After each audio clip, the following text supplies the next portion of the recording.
എല്ലാവരും ഇങ്ങോട്ട് നോക്കിൻ. ശ്രീലേഖ ഇറങ്ങിപ്പോയ ഒരു സംഭവം കണ്ടിരുന്നു. അതിൽ ശ്രീലേഖ അതിന്റെ മറുപടി പറയാം. ഒരുമാതിരി ചൊറിയുന്ന വർത്താനം പറയരുത്. എന്നെ ഇതിനകത്തോണ്ട് ചാടിച്ച നീയല്ലേ? എന്നിട്ടിപ്പോ സഹോദരൻ തമ്മിൽ സംസാരിച്ചൂടെ? എന്റെ സഹോദരൻ, ഞങ്ങൾ പാർട്ടിയിലെ ബ്രദർ ആൻഡ് സിസ്റ്റർ, സോമൻജി ഞാനും ബ്രദർ ആൻഡ് സിസ്റ്റർ. ഞാൻ രാജ, അവൻ സൂര്യ, ഞങ്ങൾ രണ്ടല്ല ഒന്നാ. ഞങ്ങളൊരു വിഷയം ചർച്ച ചെയ്യാൻ ഹോളിന്റെ പുറത്തൊരു 2 സെക്കൻഡ് ഇറങ്ങിയത് ഇത് ആരോടും പറയുന്നു വേണ്ട കേട്ടോ.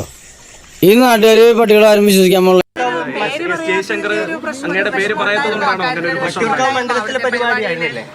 അതെനിക്കറിയില്ല, ഞാൻ അത് ശ്രദ്ധിച്ചു, അതൊന്നും കാര്യമാക്കിയിട്ടില്ല. എന്ത് ചെയ്യാനാടാ, ഞാൻ ഇങ്ങനൊരു ദുരന്തനായി പോയി. നിങ്ങൾ അതല്ല വിഷയം. എല്ലാ വോട്ടർമാരും ഉണ്ടായിരുന്നു. എന്താ ഉദ്ദേശം? പഞ്ചജീരകൂടം വളരെ നല്ലതാണ് ഒടിവിനും ചതവിനും. ഞാൻ കണ്ടില്ല. വായിക്കെടുക്കുന്ന എല്ലില്ലാത്ത നാവാന്ന് വിചാരിച്ച് എന്തെങ്കിലും കയറി വളച്ചൊടിച്ച് തിരിച്ചു മറിച്ച് വിളമ്പരുത് കേട്ടോ. ഞാൻ തിരക്ക് പിടിച്ച് ഓടി നടക്കുക. എനിക്ക് ദൃശ്യം കാണാൻ ഇതുപോലെയുള്ള ചീപ്പ് ന്യൂസ് ഒന്നും ഞാൻ കാണാറില്ല, ശ്രദ്ധിക്കാറുമില്ല. എന്താ നിങ്ങൾ ഈ പറയുന്നേ? ചോദിച്ചതിന് സമാധാനം പറഞ്ഞാൽ മതി, ചരിത്രം പറഞ്ഞു നിൽക്കാൻ സമയമില്ല, ഇച്ചിരി തിരക്കുണ്ട്. ഈ ദൃശ്യങ്ങളിലടക്കം താങ്കൾ ഈ കേസ് ഓമനോട്ട് സംസാരിക്കുന്നതിൽ എന്റെ പേര് പരാമർശിച്ചില്ല എന്ന് പറയുന്ന ദൃശ്യങ്ങളിലടക്കം ഈ ശബ്ദം വന്നിട്ടുണ്ട്. ആയിരിക്കാം. Don't ask foolish questions like this, Mr. Kunjukuttan. ചേട്ടാ, ഞാനും സോമൻജിയും കൂടെ ഞാൻ പറഞ്ഞല്ലോ, ഒരു സഹോദരനും തമ്മിൽ എന്തെങ്കിലും പറഞ്ഞു കഴിഞ്ഞാൽ അത് നിങ്ങൾക്ക് എന്ത് വേണം എന്നാണ് ഞാൻ ചോദിക്കുന്നേ. അതൊന്നും എനിക്കറിയാൻ മേല. ഇങ്ങനെ എന്തെങ്കിലുമൊക്കെ പറയുമ്പോഴേ എന്റെ മനസ്സിനൊരു സന്തോഷം ഉണ്ടാവുള്ളൂ. ഞാൻ എന്റെ സന്തോഷം നോക്കിയാ പോരെ. Why do the medias? ജനങ്ങളുമായിട്ട് എന്തുവാ പ്രശ്നം? ജനങ്ങൾക്ക് ഇതുകൊണ്ട് എന്താ ഗുണം? ചായ വന്നില്ലല്ലോ ചന്ദ്രമതി. വട്ടിയൂർക്കാവിലെ ജനങ്ങൾക്ക് ഇതുകൊണ്ട് നിങ്ങൾ ഈ വാർത്തയാകുന്ന എന്തെങ്കിലും ഗുണമുണ്ടോ? ഈ ഇലക്ഷൻ എന്തെങ്കിലും ഗുണമുണ്ടോ? നിങ്ങൾക്കൊരു രസം. വർമ്മ സാറുണ്ടെങ്കിൽ സമയം പോണതറിയില്ല.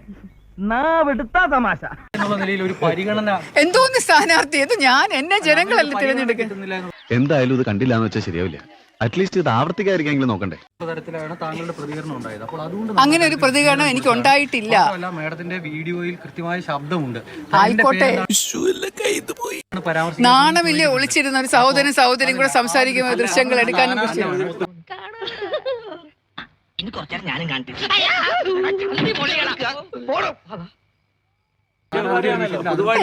എനിക്ക് പത്രക്കാരെ കുറിച്ച് വളരെയധികം മോശം അഭിപ്രായമേ ഉള്ളൂ. ഇപ്പൊ തൊഴിലിൽ തൊട്ട് സംസാരിക്കരുത്. നിരന്തരം പ്രശ്നങ്ങളും വിവാദങ്ങളും ഒക്കെ വരികയാണല്ലോ. വിഷമം ഉണ്ടായിരുന്നു, അങ്ങനെ ഒരു ബുദ്ധിമുട്ടായിട്ട് അത് ഇല്ല, വിഷമമില്ല, ഇപ്പൊ ഇല്ല. ആ ഒരു സമയത്ത് എനിക്ക് അങ്ങനെ ഒരു അബദ്ധം പറ്റിപ്പോയി. അബദ്ധം പറ്റിയെന്നുള്ളത് തന്നെ സംബന്ധിച്ച് പുതിയ വാർത്തയല്ല.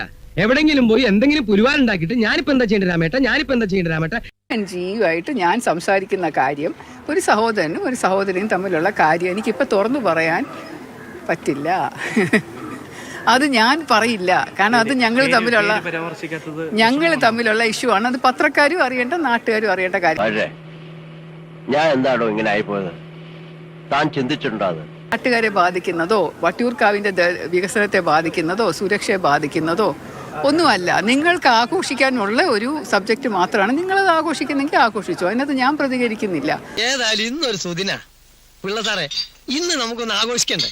തീർച്ചയായും. ഞാൻ എന്റെ ചേട്ടൻ അല്ലെങ്കിൽ എന്റെ സഹോദരനോട് ഞാൻ സംസാരിച്ച കാര്യം എനിക്ക് ഇവിടെ കൂടുതലായിട്ട് വഷളാക്കാൻ ജയശങ്കർ പേര് പരാമർശം ഇല്ലടോ, ഇല്ല മോനെ, ഇല്ലാന്ന്. ആ ദൃശ്യങ്ങളിലടക്കം വിവരങ്ങൾ പുറത്തു വന്നതല്ലേ മാഡം? ശരി, ശ്രീലേഖ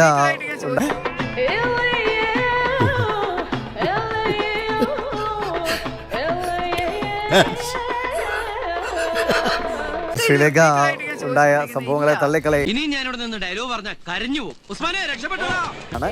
അങ്ങനത്തെ ഒരു കാര്യവുമില്ല. സഹോദരതുല്യനായിട്ടുള്ള ആളുമായി സംസാരിച്ചാണ്. നിങ്ങൾ എന്തിനെ ഒളിഞ്ഞു കേട്ട് വാർത്ത കൊടുത്തു എന്നതാണ് ശ്രീലേഖ ചോദിക്കുന്നത്. ഞങ്ങൾക്ക് ആർക്കും മനസ്സിലായില്ലല്ലോ. കാലം ഇത്രയും മതി. വരട്ടെ.